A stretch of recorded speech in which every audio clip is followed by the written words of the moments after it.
দুই হচ্ছে ইন্টারমিডিয়েট লাইফে অনেক স্টুডেন্টকে আমি দেখেছি হাতে সিগারেট।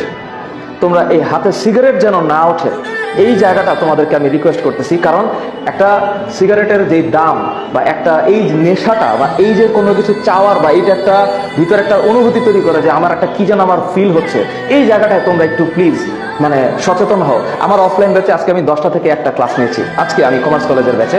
আমি দেখলাম কিছু স্টুডেন্টকে জিজ্ঞেস করলাম বাজে কয়টা, 12টা, এই তোরা নাস্তা খাইছিস? ওরা বলে স্যার নাস্তা খাইনি।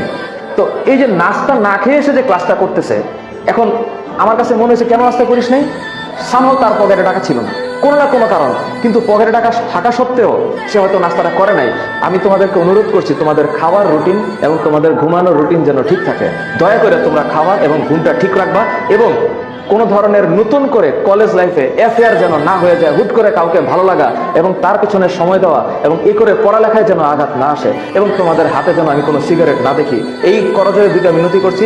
ইন্টারমিডিয়েটের লাইফটা তোমরা সেভ করো, বিশেষ করে HSC 24 batch. Please save your 2023 and please এই লাইফটা এই সময়টা সেভ করতে বলে তোমার সামনের জীবনটা ভালো কাটবে এই প্রত্যাশা করছি। ভালো থাকো, সুস্থ থাকো, আল্লাহ হাফেজ।